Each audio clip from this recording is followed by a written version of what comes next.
I don't know how much time we have left, but The duck on the wall is going to quack here in about 20 seconds. literally quack. It really is going to quack. That is our new timekeeping method to keep us in check. Yeah, this is what happens when I say, hey, let's keep it subtle. But one of the things that helped me... Oh, look at there. 20 seconds is up, Dave. I'm sorry. Oh, we're done.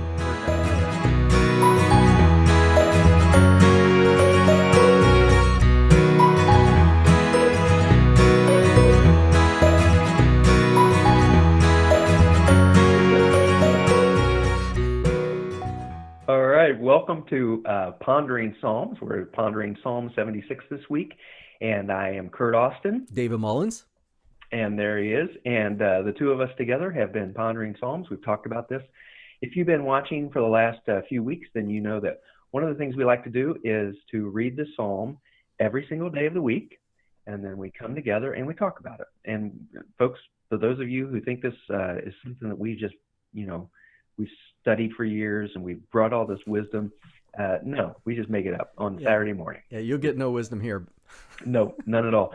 Let me. This is where wisdom goes to die. Let me start by being honest. This week, I've read this psalm. Unlike the other weeks. Unlike other weeks, okay, where I lie and say I read it every day. No, I've done really well in reading. Sometimes it's just hard, and I guess that's probably an okay thing to be honest about. Yeah. Right? I mean, sometimes your week gets away from you. You didn't get up in time to do your devotions, or you've not been able to study. And this week, I was able to read the psalm once. One time. I'm going to allow Dave just to talk for the next 25 minutes. No, we'll talk together because I'm familiar enough with it to have some thoughts about it. But deep ponderings, probably not going to happen this week. But it's certainly something that we can challenge. So Dave, tell me what came into your mind as you read this. Tell me what it is that really moved you with the words of this psalm. Well, I have a confession to make, Curt. Oh no! I haven't read it at all. I don't believe that. No, I don't believe that. You're a man. No, I read it, and I have to say, I was really looking forward to you helping me out because I would not say I was tracking with this psalm. Okay. and maybe that's why I couldn't read it more than once. And maybe so. And a commentary that I read again, I read the psalm. Sometimes I'll read it, a few times, and then throughout the week there's a commentary, and these commentary articles sometimes are kind of long, and so reading them all in one sitting, sometimes you lose track and you get distracted. So I'll just read a little bit of the commentary, every day, and today it helped me kind of figure out on why I wasn't tracking with it. At least I think. But anyway, well, what do you want to say about this, Curt? I know you read it once. Well, all right. So let's put. I think as I was reading it, I mean, you have Psalm 74. Right. Is very much a psalm of disorientation. Yes. Psalm 75 is new orientation, where they're kind of coming to a feeling, a place of God is in charge. And I think this extends that, but it takes it to a higher level, sometimes literally, sometimes figuratively. Yeah. It's a higher level of God is greater. God is everything. He's awesome. It is a proclamation of God's holiness, God's greatness, God's power. You are more majestic, glorious and majestic than the everlasting mountains. I mean, in verse 4, it's definitely one of those that is it's a proclamation. Yeah. And it's wonderful. It's beautiful, but it is also violent, crashing and breaking, and it's not just glory. You're feared. It's war. Your anger explodes. I mean, and it was not necessarily uncomfortable, yeah, but not calming, not reassuring. It's not those quiet green pastures that the shepherd leads us No, into. Yeah. no, or yeah. And I think where I struggled really was with the war imagery. Our Mhm. boldest enemies have been plundered. They lie Mhm. before us in the Yeah. sleep of death. No warrior could lift a hand against us. And in the Old Testament, that was a common image, uh, and that was important. Because God had chosen Israel to be His people, but through Jesus, that has opened up. And so in war, I don't know, Curt. In war, do we what do I want to say? Do we glory in the fact that our enemies lie dead No, before absolutely. us? Absolutely. Absolutely. I mean, even today, I mean, that's still the reality, right? I mean, we conquered, victory. Um, Well, what I was wondering is, do we glory in that, or do we see it as a sometimes a necessary evil? both. Yeah, because I even now I don't sense that any, well, I shouldn't say any nation, but most nations don't want to go to war. Well, Uh, no, I mean, the cost is so high, yeah, yeah, but it you seems know. and again, it's hard when you look at the Old Testament because it covers a period of 2,000 years, and so sometimes it seems like all they were doing was going into battle, but you have to realize that's over hundreds of years. Yeah, but I mean, they were a warrior nation. I mean, it's one of Yeah, the reasons they chose Saul as the king. He was head and shoulders above the rest. David became honored because he slew Goliath. I mean, there's a lot of, your greatest warriors are raised to their highest places of honor. yeah, and Um, and the other reason I think I struggled with it is this section here. No wonder you are greatly feared. Uh, it's mhm. like, well, God, are you greatly feared? If I were to go out on the street and ask folks, and we talk about fear as in, I mean, this is not talking about fear as in respect and awe. Uh, it's talking Yeah, about fear that you're yeah. going to go off on me. And I wonder sometimes I saw where someone was relating the COVID pandemic to God's judgment. Oh, Um, always. I mean, you it's know, not just a pandemic. It's everything. but I mean, I wonder if, again, folks, we're just pondering, okay? We're not proclaiming, but I wonder if sometimes people need that to put God in a place of power to be able to say, well, the only sense I can make of this destruction is that God's mighty fist is crashing down. So Psalm 76 actually becomes prophetic our situation, and it's the only way I can justify it. Yeah. Otherwise, the world just lives in chaos. Well, the world operates by, I think, by realities that we don't know. I mean, we understand gravity, and so we know when someone steps off a roof, they're going to come crashing to the ground. I But ask you never to talk about that again. well, sometimes things come up. But I think there are other laws that we might not recognize, and so sometimes that it could be coming into play here that A and B happen, which creates C, and we don't know that when A and B happens, C takes place. However, that being said, so it's like I don't know if God's like saying, "Oh, pandemic for the whole world," but I do believe God can use these things for His glory and His honor and His purposes, uh, to help people to think in a way that will draw them back to Him and in a time of trial and difficulty. And we talked last week, verse 9 there, you stand up to judge those who do evil. We talked about the Yes. foaming goblet of wine, and there was almost a foreshadowing of this psalm in Psalm 75, where Asaph has said, God, that's what you do. That's your timing. That's what we come to expect. But tell me, and so there's an interlude between verse 9 and 10. Yeah, I took that out. And you took that out? Yeah. I was hoping we just sit and think about it, but okay. So verse 10, Yes. what does that mean? human defiance only enhances your glory. You Well, use it as a weapon. here's the thing with verse 10. The Hebrew, they're not sure how to translate it. They're not sure what the Hebrew translation is. And so you look at different translations, and I have not looked at this. I got a new Bible this week. See, folks, I told you he buys books and Bibles like candy. No, I don't. No, I don't. My other one was purchased in 1992, and and since we're outside now, I can't use the screen, so I have to go back to use my Bible, and pages keep tearing because I've been I've used it so much. So it's like, I think I'll get a new one because I was distracted last week because I was preaching and I turned the page and it ripped. And so that becomes a little distracting. But Psalm 76, what verse is that again? Verse 10? 10?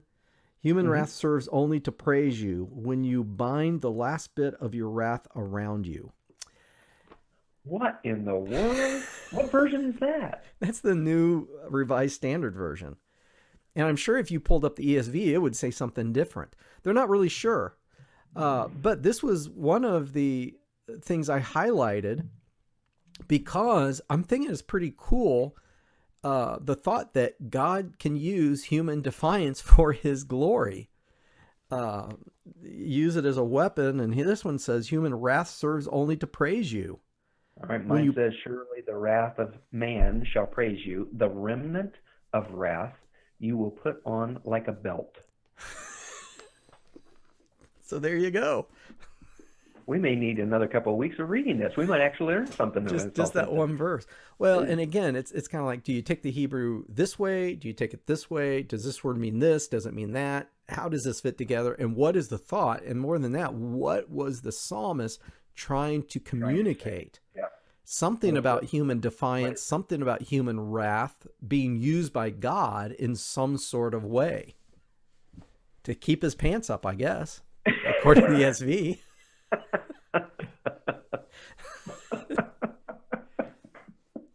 So you know what? I don't know. Maybe we should cut this part, but no, but here's the thing: when I get angry, and I get wrathful, I'm going to feel good about that because I'm helping God keep his pants up. So and back to seriousness.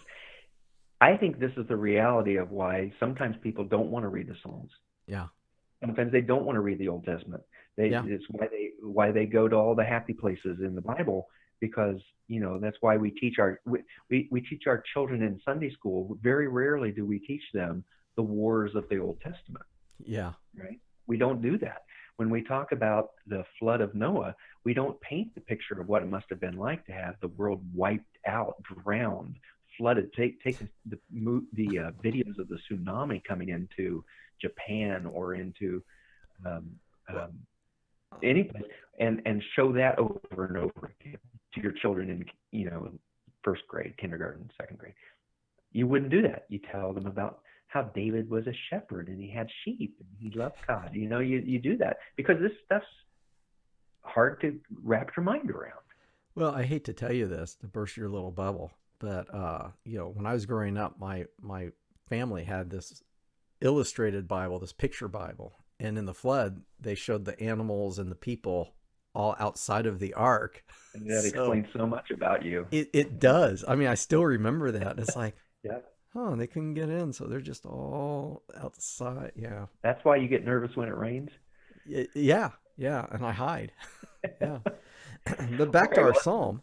Let's move on. Yeah. So if 10 is hard to understand even by biblical scholars, then if you who read it every day, me who read it once, anyone who read it in between looks at that and goes, I don't get it. Yeah.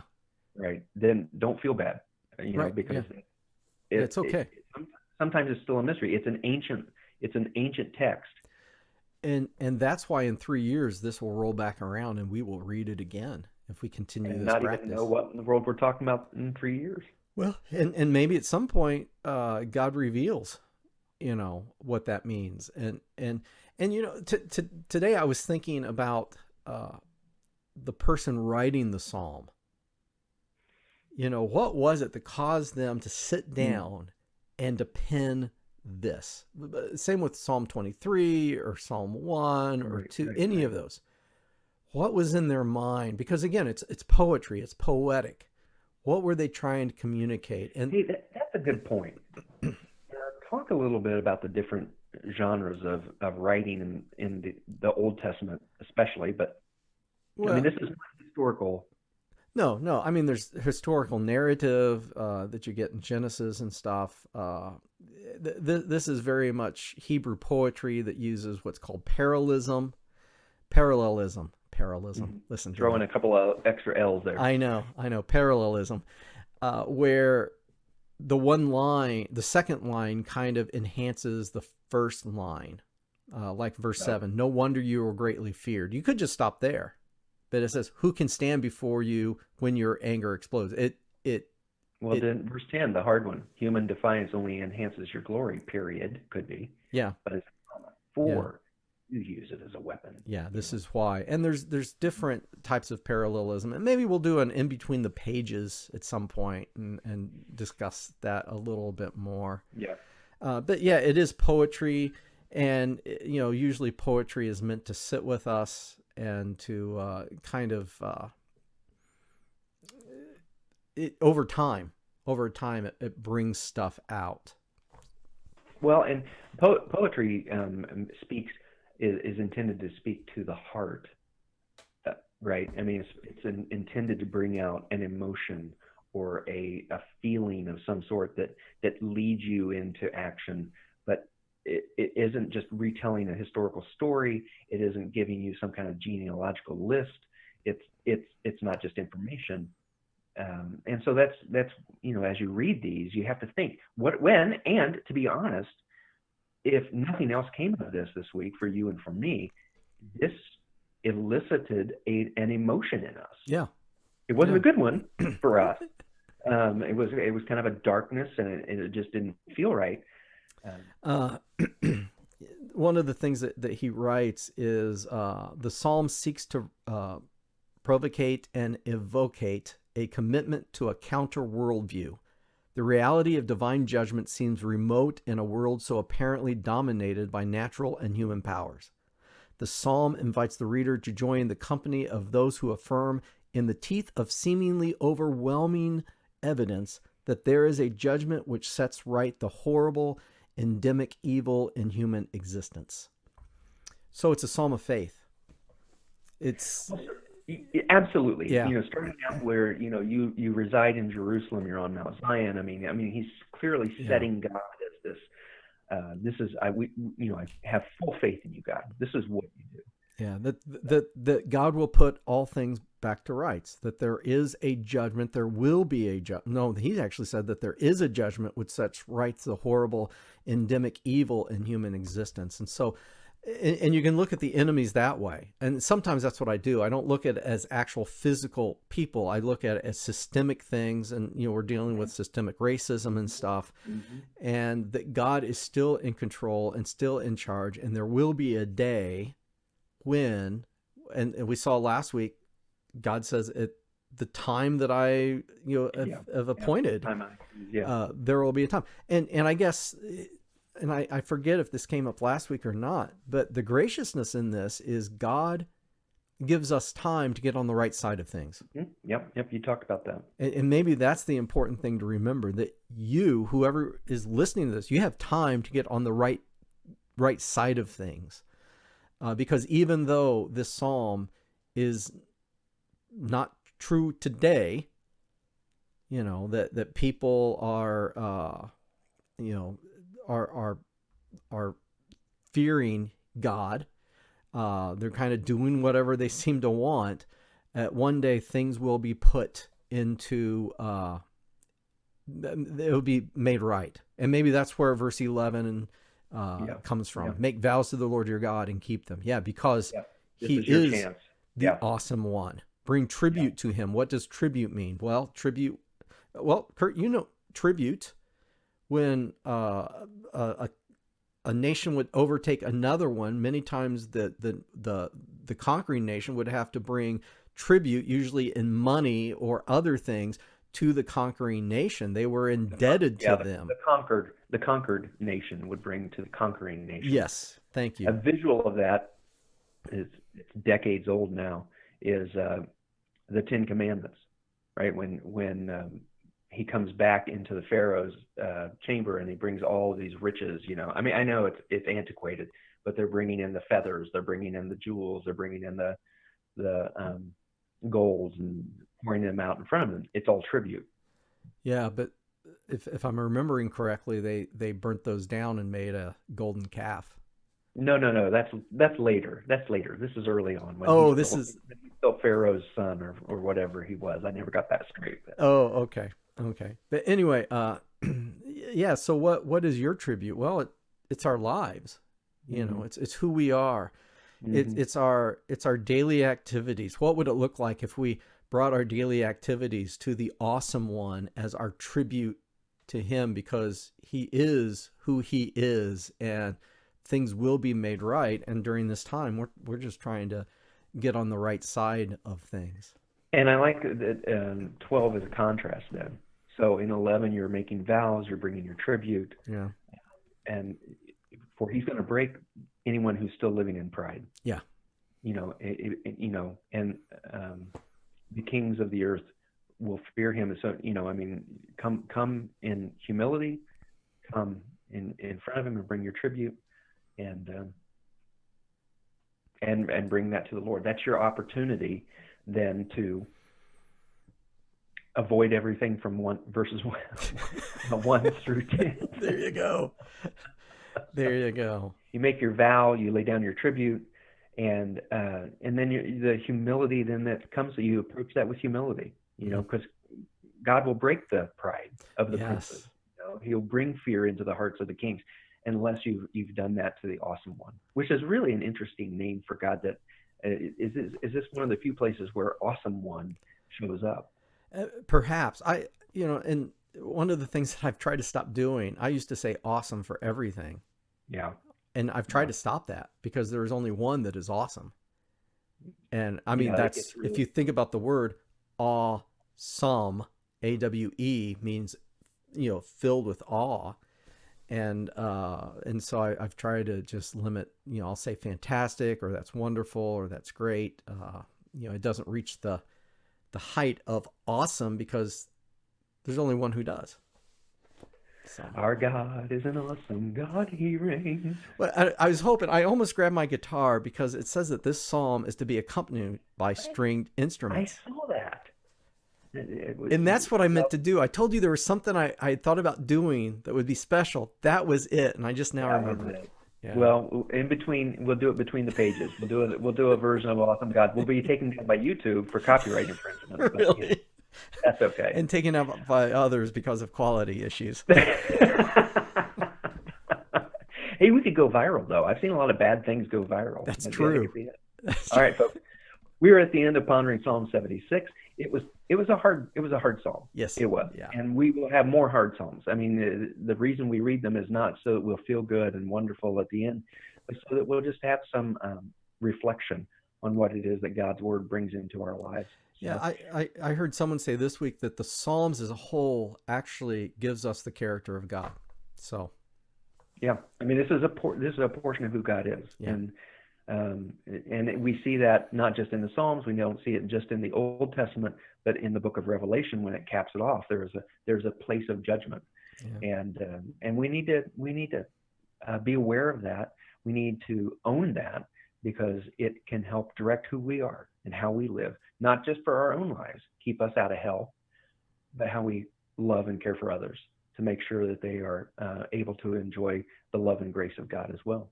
Amen. Well, Curt, I really enjoyed being with you and taking this time out to chat with you about this psalm. Well, and Dave, I don't know why we do that. It is so dumb. Have a great week, everybody. Visit us on our YouTube page, visit us on Facebook, and we will see you back here in a week. All right.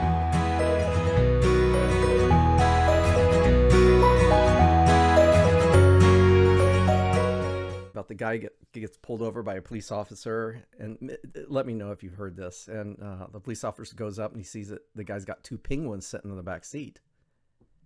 Have you heard this? No, Okay. I love where it's going. And what? I love where it's going. Penguins. Yeah, penguins. And he said, "Sir, you can't be driving around these penguins in the back of your car." And the guy goes, "Why not?" And he goes, "Well, they're endangered. You know, you got to do something with them." And he goes, "Well, what should I do?" And the guy goes, "Take them to the zoo." And so about 4 or 5 days later, the policeman pulls over the exact same car. He walks up. He sees the same two penguins sitting in the back seat. But this time they're wearing Hawaiian shirts, sunglasses, and hats. And the police officers can't believe it. And he said, "Sir, I told you to take these penguins to the zoo." He goes, "Oh, I did that on Tuesday. Today I'm taking them to the beach."